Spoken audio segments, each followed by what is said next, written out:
Oke, tunggu dulu, gue ngomong. Sekali lagi bahwa tepuk tangan buat musisi solidaritas yang sudah.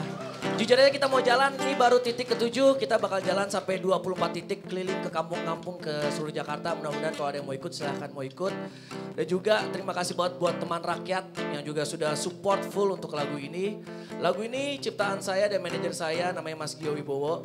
Judulnya Indonesia Jaya. Yuk!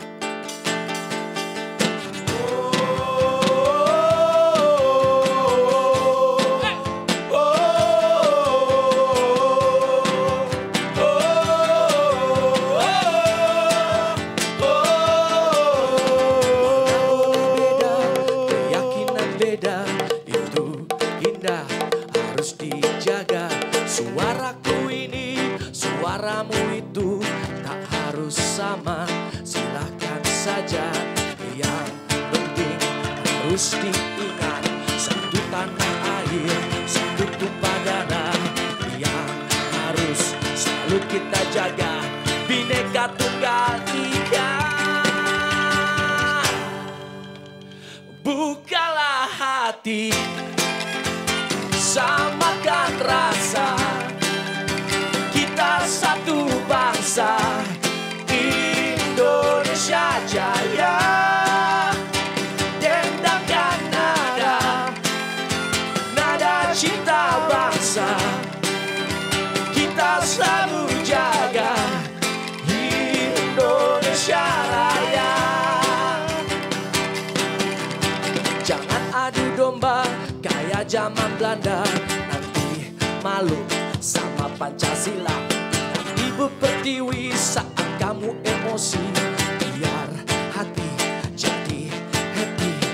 Yang pasti mesti diingat, satu tanah air, satu tumpah darah. Yang harus selalu kita jaga, Bhinneka Tunggal Ika. Bukalah hati, samakan rasa, kita satu bangsa, Indonesia Jaya. Dendangkan nada, nada cinta bangsa, kita selalu jaga, Indonesia Raya. Musisi solidaritas ingat, geng.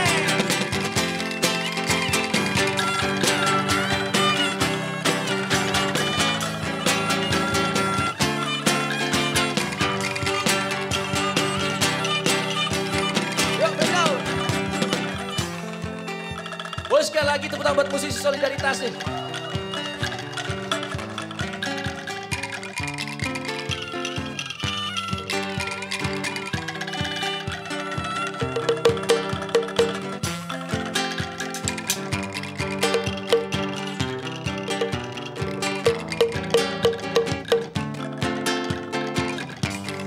Oke, gue ngomong dikit ya.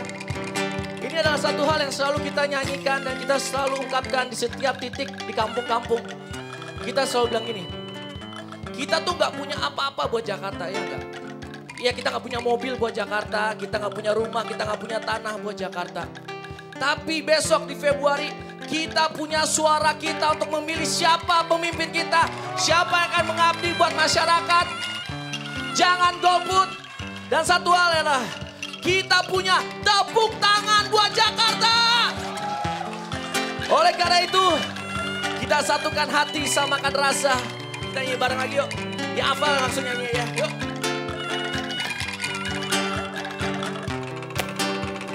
Bukalah hati, samakan rasa, kita satu bangsa, Indonesia Jaya.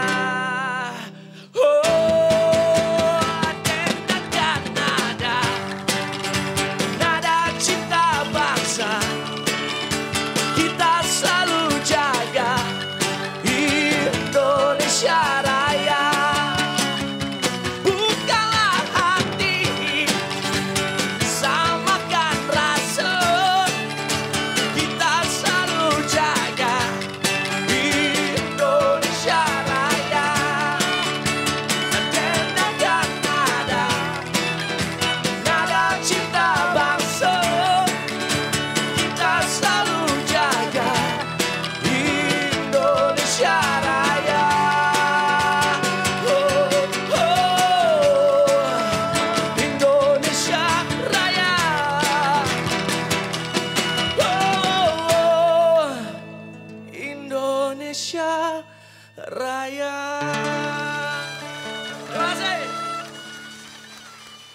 you so much musisi Solidaritas, luar biasa, langsung terasa semangatnya, semangat kebinekaan ini. Kita berikan tepuk tangan sekali lagi dong.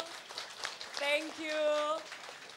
Nah, memang dari tadi nih acara ini emang seru banget. Ternyata nih Pak Ahok saya informasikan juga ke penonton yang udah ada di sini. Karena acara ini jadi trending topik di Twitter nomor 1 saat ini. Thank you guys.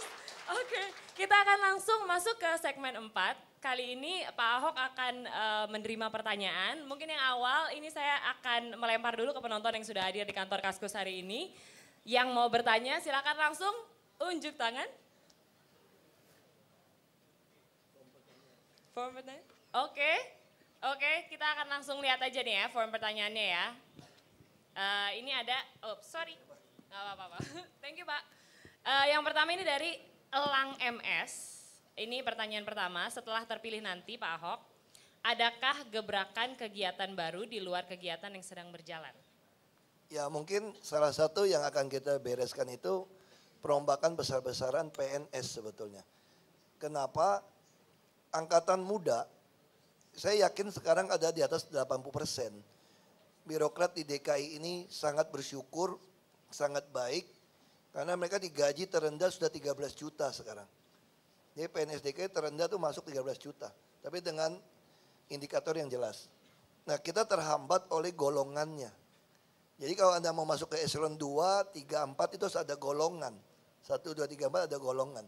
Nah PNS-PNS yang muda ini, yang baik kerjanya, apalagi misalnya angkatan yang masuk tahun 2010. Mereka yang masuk itu betul-betul, karena dia baru, kita masuk, kita sampaikan, mereka oke, ada idealisme. Tentu yang di situ, yang sebelumnya juga banyak yang ada idealisme. Nanti begitu kami masuk, kalau dilantik lagi Oktober 2017, mereka ini sudah naik golongannya. Bukan hanya bisa menduduki eselon 4, tapi sudah bisa eselon 3. Bahkan beberapa sudah bisa eselon 2. Nah jadi ini akan sangat baik. Kita juga ada mempersempit struktur organisasi. Ya kita ada penggabungan-penggabungan. Ya nanti di DKI ini pegawainya makin kecil sebetulnya. Yang jadi pejabatnya. Nah kalau di sini persaingan tambah ketat. Nah supaya tidak terjadi kekacauan. Semua orang dinilai dengan angka. Dengan kinerja. Jadi yang nggak bagus otomatis akan tereliminasi gitu ya. Nah nggak ada pilihan. Tapi kalau dia nggak jadi apa-apa pun gajinya masih oke. Ini bagian dari reformasi birokrasi. Ya karena bagi saya kalau untuk mencapai visi membangun manusia, misi terutama adalah birokrasi yang bersih, transparan, profesional. Oke. Nah itu mutlak. Gak mungkin semua program kita jalan kalau kita tidak punya birokrasi yang BTP tadi. Bersih, Transparan, profesional. Alias Basuki Cahayapurnama. Oke, bisa aja Pak Ahok. Oke, itu tadi pertanyaan pertama, kita masuk ke pertanyaan kedua. Ini dari penonton juga yang bernama Indra. Kalau nggak kepilih lagi mau ngapain? Apa tetap berkarir di daerah lain Pak? Enggak. Minimal kalau tidak terpilih lagi, saya kan sampai Oktober 2017. Nah saya akan usahakan men-set up semua dengan baik. Kecuali gubernur pengganti saya, ada KKN yang mau ganti orang dia, saya tidak tahu. Tapi juga jangan khawatir juga, saya sampaikan. Gubernur DKI yang sesungguhnya kan masih batas jabatan sampai 2019. Oktober, namanya Joko Widodo. Nah kita berharap pemerintah pusat itu kan mengeluarkan sebuah PP. Peraturan pemerintah di dalam undang-undang ASN tadi, aparatur sipil negara. Bahwa nanti yang jadi ASN ini, aparatur sipil negara bukan cuma PNS, tapi juga P3K. Pegawai pemerintah perjanjian kontrak. Artinya apa? Bapak Ibu yang ada di sini, saudaranya dari sini, bisa tes ngelamar jadi pejabat. Itulah semangat undang-undang ASN yang kebetulan saya juga ikut bikin di Komisi 2 DPR RI. Sehingga nanti yang terjadi di Republik kita kayak Jepang atau Singapura. Orang yang paling pintar, yang mau mengabdi, yang paling baik itu kerja di ASN, aparatur sipil negara. Yang di swasta kurang pintar? Enggak. Pintar yang nasibnya kurang baik. Karena tempat kerja ini kan terbatas strukturnya. Nah sekarang kita kan dapatkan yang terbaik dari yang terbaik untuk menjadi aparatur sipil negara. Oke. Nah itu harapan saya ke depan seperti itu. Tapi jangan gosip jadi menteri ya, nggak ada hubungannya. Belum ya, berarti. Ini nggak boleh gosip. Tapi saya yakin, ya, Pak? saya yakin kalau orang Jakarta berpikiran ya normatif gitu ya. Kalau Anda puas dengan pekerjaan saya 70%, kesehatan 90%.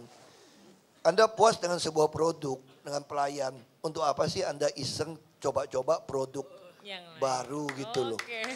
Itu kan terlalu resiko gitu kan. Iya sih Pak, oke. Nah, jadi saya pikir ya harusnya 50% plus 1 kan, masa 70% puas, milihnya di bawah 70.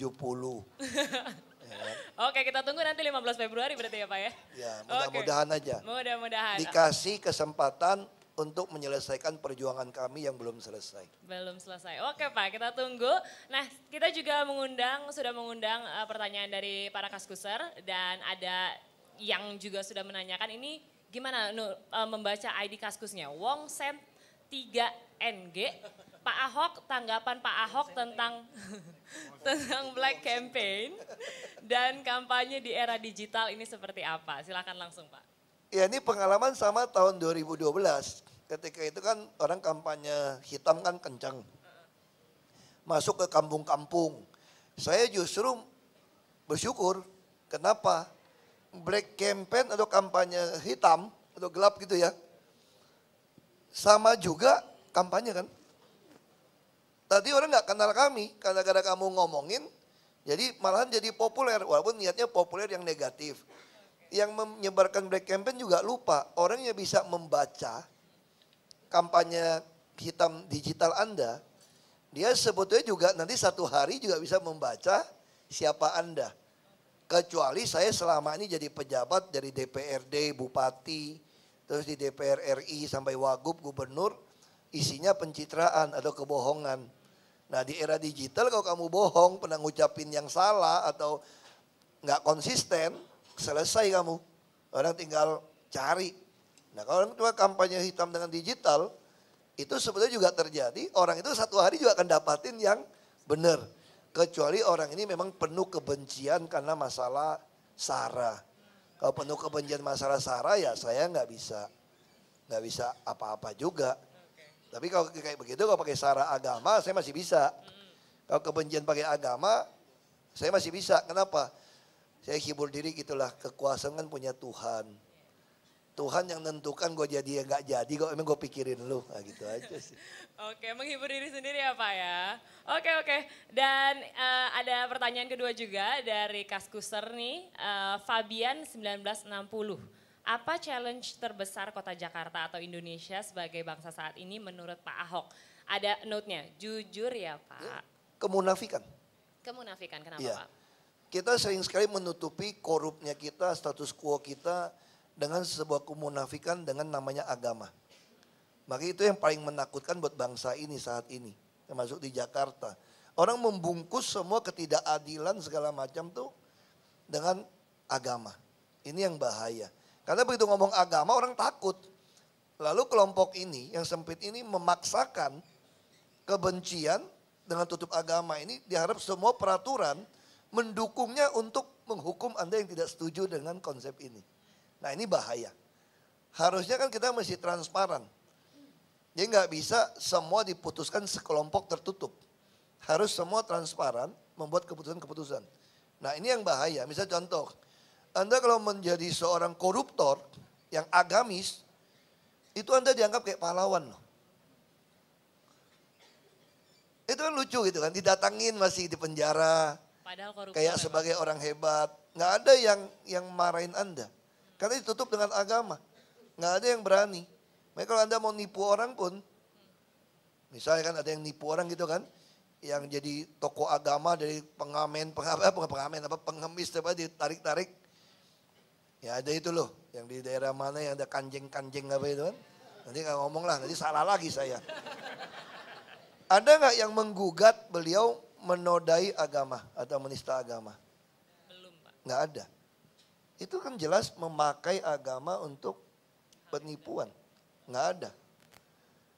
Saya yang nggak berniat ngomong, saya nggak pernah ngomong itu salah loh. Cuma karena diedit, dimain, itu sesuatu yang, itu yang paling bahaya. Republik ini sekarang paling bahaya itu kemunafikan.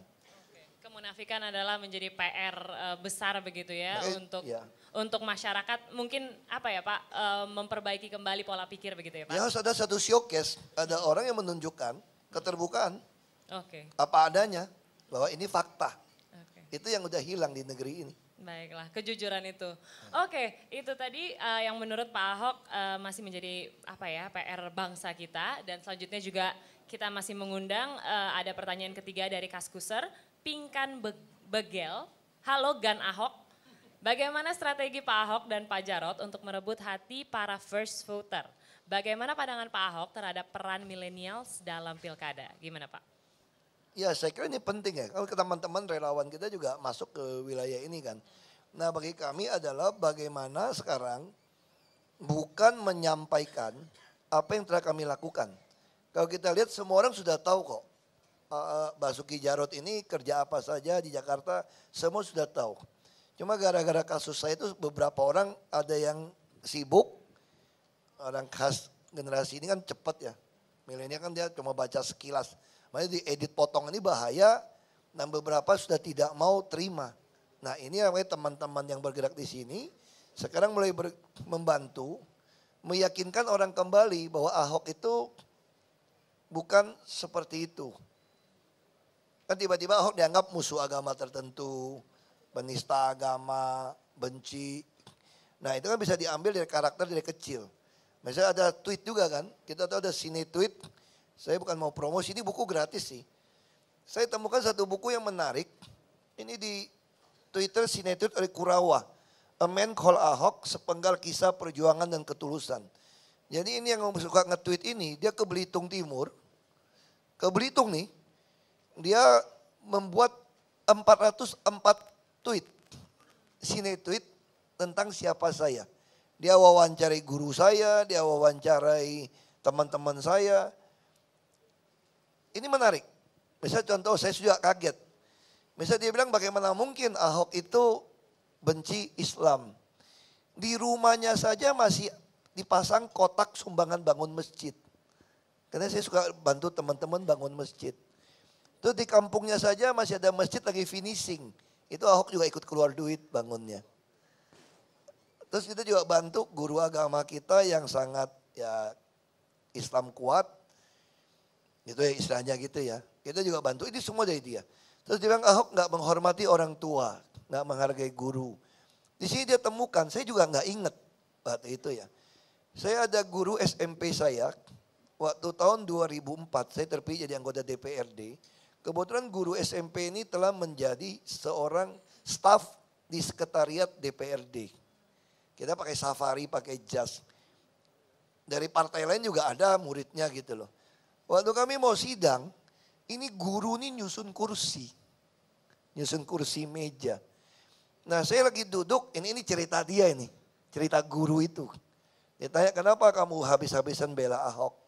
Dia bilang gak ada murid yang kira-kira tuh kayak dia gitu loh. Dia udah anggota DPRD, ketika saya susun kursi meja, ini Ahok ini bantu saya susun, dia bilang saya jangan susun. Saya gak mandang dia sebagai staf, saya malu saya kan, masa guru saya nyusun kursi meja, saya duduk dengan safari, dengan jas. Saya nggak ingat pakai safari apa jas. Tapi paripurna pasti safari atau jas. Nah, ini dia cerita di sini. Nah, jadi saya pikir ini sangat baik. Makanya kita sampai beberapa relawan kita mulai pakai ini untuk cerita. Untuk menyadarkan orang-orang yang karena kampanye hitam digital tadi, seolah-olah saya adalah orang yang musuh Islam, musuh Quran, itu nggak benar. Karena saya kan sekolah juga ambil pelajaran Islam. Nah jadi itu semua diceritakan di sini. Terus bagaimana teman-teman saya yang Islam, pelakuan saya gimana, keluarga gimana, ini semua ada. Ini menarik. A Man Called Ahok ya Pak ya? Iya, dan di sini menariknya apa tahu? Waktu dia udah pulang dia minta izin saya kan. Boleh nggak saya pakai cetak buku ini? Saya bilang boleh, tapi kalau bisa ini boleh diperbanyak, disebarkan. Ini memang ranah publik kok. Kan di Twitter kan adalah ranah publik. Iya. Hanya dicetak. Makanya di situ ditulis, silakan mengutip atau memperbanyak sebagian atau seluruh isi buku ini tanpa izin tertulis. Oh, oke. Berarti boleh diambil. Iya, asal buat ya, donasi Pak? aja, Oke. kasih siapa. Menarik ini. Oke baiklah, nanti kita akan baca mungkin A Man Called Ahok, ini karya dari Ed Kurawa ya Pak ya. Oke, dan itu tadi beberapa pertanyaan dari Kaskuser dan juga beberapa pertanyaan dari penonton dan selanjutnya juga ada yang mau tanya nih. Mas Giring katanya mau tanya dari tadi ya. Yang enteng-enteng aja ya. Enteng-enteng boleh. Dari tadi kayak berat-berat gitu kan. Kita lihat tadi ada meme Ibu Veronica lagi megang-megang botol Kayaknya minum. demennya gituan nih. Iya kan. Ini dendam pribadi Enggak, gara-gara enggak, salah enggak. kenal Mau istri. dibalikin lagi ya dendamnya. Udah gitu kan kalau lihat Instagram, kita lagi di Instagram kan, kalau misalnya Instagram feed, sudah explore gitu kan. Isinya Pak Ahok tuh foto sama cewek-cewek, kan hampir semuanya kan nggak jelek gitu ya. Cakep-cakep Cakep-cakep ya. gitu kan. Oh banyak gitu setiap kali saya, banyak banget yang foto sama Ahok gitu. Itu Ibu Veronica cemburu apa enggak ya? Terus cara ngelesnya gimana? Kalau saya kalau tiba-tiba di foto saya sama Maya Estianti gitu, wah bini saya malam-malam bisa nyubit-nyubitin saya tuh. Kamu ngapain sih gitu. Cuman Pak Ahok gimana ngelesnya, gimana cara ngeyakininnya, gimana cara ngebuka. Enggak ngeles sih ya. Saya pikir istri saya percaya aja sama saya. Makanya saya suka bercanda sama dia. Aku ada selingkuhan juga kayaknya lu percaya aja lu. Cinta buta Pak. Enggak. Saya ya suka gini ya. Ngelesnya nanti bilang ngeles lagi ya. Kadang-kadang tuh istri itu kalau kita lagi baca firman Tuhan Amsal gitu ya. Amsal Salomo. Itu saya tanggal 5 saya ketemu Amsal 5. Dia ngomong kira-kira itu enggak. Kira-kira tuh kita harus menikmati istri di masa muda kita. Saya yang, sampai dia ngomongin sampai soal meluk dada macam-macam dia ngomongin. Ini di Alkitab. Nah saya suka kopi. Saya kopi potongan itu, 2-3 ayat itu. Saya kirim ke istri saya. Pertama salah paham dia. Jadi maksud lu apa? Tidak mau meluk perempuan jalan gitu kan. Terus saya bilang, lu percaya sama saya lah. Jauh lebih enak meluk istri sendiri lah. Daripada yang meluk-meluk yang gak jelas gitu loh. Berarti Pak Ahok nih romantis dong orangnya. Gak tahu juga, aku gak ngerokok. Itu rokok makan gratis maksud. Tapi ada ini nggak Pak, kiat-kiat mungkin sedikit apa ya, cara untuk merayu kalau Ibu Veronica lagi marah gitu misalnya? Ya kalau marah kita pengen ngeraja begini kan. Kalau lagi marah ya nggak usah nempel-nempel gua. Ini agak dewasa sedikit ya. Ini agak dewasa nih kita ngomong gitu nggak. Kenapa bahasa Inggris itu dibilang ML itu singkatannya make love. Make love is very different with having sex. Jadi kita menikah itu bukan having sex. Make love. Makanya bahasa Inggris itu dibuat sangat baik. Make love loh. Kita suka konotasi ML itu sesuatu yang kotor. Having sex baru kotor. Make love itu tidak kotor. Makanya saya bilang sama istri saya, lu kalau lagi sebel sama gua, lagi gak love sama gua, gak usah ada making love deh, bukan making love, itu having sex. Kita laki-laki juga gak usah dirayu-rayu dengan, kalau lagi marah gitu loh, lu kalau masih belum beres cinta lu sama gua nih, gua mah tahan tidur aja gua. Nah, kira-kira gitu loh. Itu penting gitu loh, hubungan suami istri penting. Seperti ini penting. Makanya antara make love, paling dia ujungnya begitu tuh gak? Siapa yang ngajarin lu? Langsung gue bilang, psikolog. Psikolog yang mana? Kan gue kan kurang waras kata orang politik, jadi ajarin. Kira-kira begitu ya Pak ya. Tandanya Oke. kayak gitu aja. Baiklah, itu cara untuk merayu Ibu Veronica. Mas Giring masih ada lagi yang mau ditanya? Udah ya, cukup. Oke, thank you Pak. Langsung dipraktekkan ilmunya ya. Diterapkan. Masih canggih ilmu saya Pak ternyata Pak. Oh gitu ya? Iya Pak. Nggak, Tapi gak mau saya share di sini. Oh, nanti kita pribadi aja ya. Oke siap. Nanti tuker-tukeran nomor telepon, oke?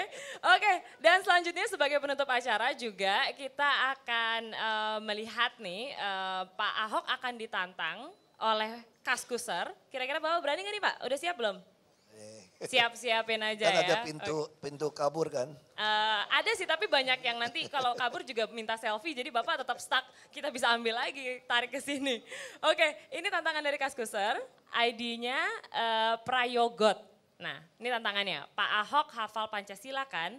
Coba Pak Ahok bacain Pancasila tanpa teks. Mungkin kalau Pak Ahok yang baca bisa viral juga. Mungkin banyak penduduk Indonesia lebih ngerti Pancasila, terutama sila ketiga, di mana sekarang namanya persatuan seakan runtuh gara-gara pilkada. Gimana Pak? Langsung Pak. Ya, Berarti satu, dari awal nih ya? ketuhanan yang Maha Esa. Itu paling penting. Makanya bangsa ini hebat. Dia taruh ketuhanan, semua sama. 2, Kita bicara kemanusiaan yang adil dan beradab. Makanya lambangnya pun dia kasih rantai. 3, persatuan Indonesia. 4, kenapa dia lambangnya banteng gitu ya. Kerajaan yang dipimpin oleh hikmat kebijaksanaan dalam permusyawaratan perwakilan. Nah, karena kumpul, banteng itu makhluk yang sosial yang kumpul. 5, ini paling penting. Ini cita-cita proklamator seluruh bangsa ini. Mewujudkan apa? Keadilan sosial bagi seluruh rakyat Indonesia. Bukan bantuan sosial. Bukan bantuan sosial. Nah, kalau keadilan, Anda tidak pilih saya pun dalam pilkada. Kalau saya terpilih jadi seorang gubernur, maka Anda tetap menikmati hak Anda sebagai warga DKI. Itu keadilan. Tapi kalau cuma tim sukses saya yang kenal saya dapat, namanya bantuan. Ketemu doang kan. Makanya saya nggak suka bantuan langsung tunai. Nggak ada bantuan sosial. Yang ada keadilan. Makanya saya nggak kasih tarik tunai kartu Jakarta Pintar. Yang ada ini duit dimasukin tabungan kamu. Supaya kamu bisa ke Carrefour, mau ke toko Gramedia, gesek beli buku. Nggak beda dengan orang kaya kan. Terus karena kamu hemat akhir tahun, sisa 2 juta, kamu boleh beli komputer loh. Beli laptop, karena uang Anda. 1 tahun 7,2 juta kira-kira SMA kan. Dia hemat uang, itu namanya keadilan. Nah, jadi Indonesia hebat. Jadi founding father kita, kalau undang-undang Pancasila ya. Saya mau jelaskan kenapa Pancasila begitu pentingnya. Ini enggak bertentangan dengan agama manapun. Dia taruh ketuhanan yang Maha Esa dan keadilan sosial. Artinya apa? Ini hubungan dengan Tuhan, hubungan dengan sesama. Jadi ini sangat penting. Kalau kamu udah ngerti Tuhan satu, kamu nggak mungkin macam-macam, nggak mungkin jahatin orang. Kalau kamu keadilan, artinya apa? Kalau orang Kristen Katolik bilang gini tuh nggak? Apa hukum yang terutama dari sebuah hukum Taurat? Tanya sama Tuhan. Bukan saya mau kasih khotbah. Ini kira-kira hubungan Pancasila nih. Kasih Tuhan Allahmu segala hatimu, kekuatanmu, jiwamu, yang pikiranmu. Kedua sama dengan itu, kasih sesama manusia seperti dirimu sendiri.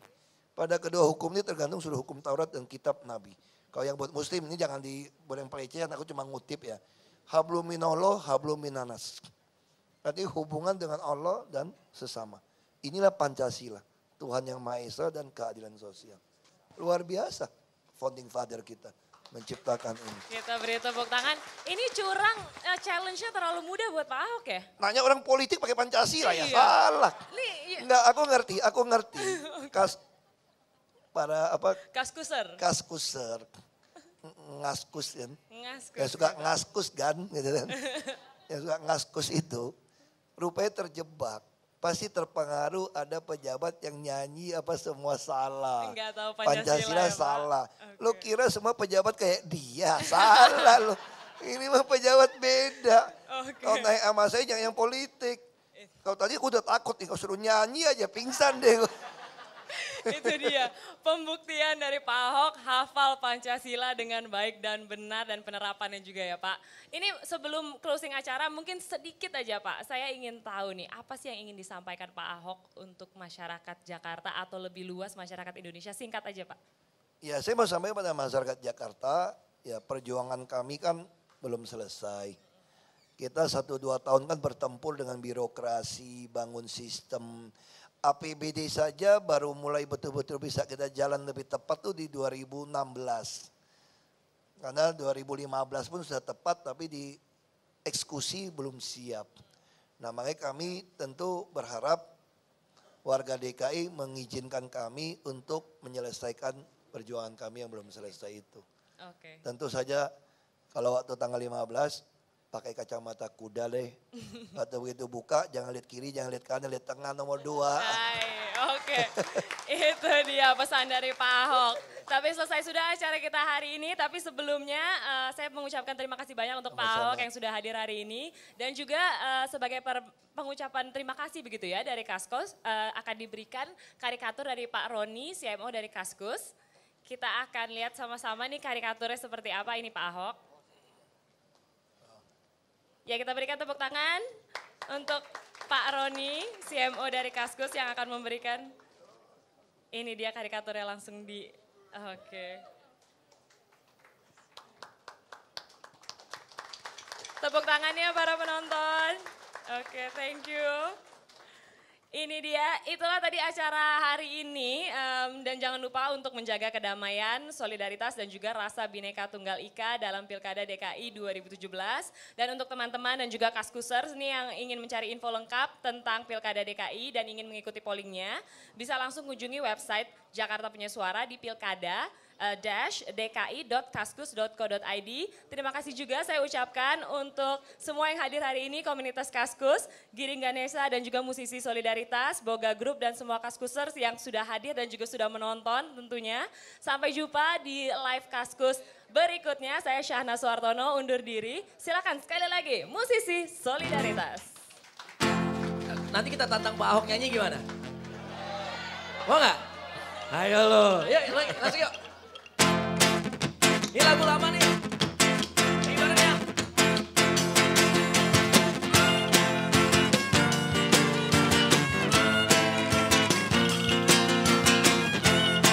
Yo, yo.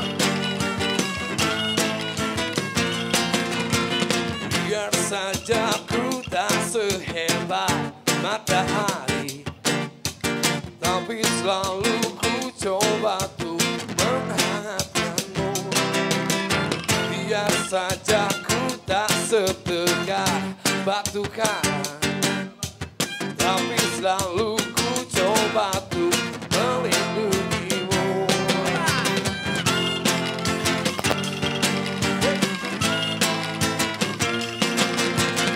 Biar saja ku tak seharum bunga mawar, tapi selalu ku coba untuk mengharumkanmu. Biar saja ku tak seelok langit sore, tapi tak perlu ke... Mau tutup ya? Mati ya? Kita lo mati ya? Lepaskan kau demi kehormatan bangsa, ku pertahankan kau demi tumpah darah. Oke Kaskus, aku minta tolong sore ini untuk merah putih paling keras, let's go! Merah putih teruslah kau berkibar Di ujung tiang tertinggi di Indonesia ku ini.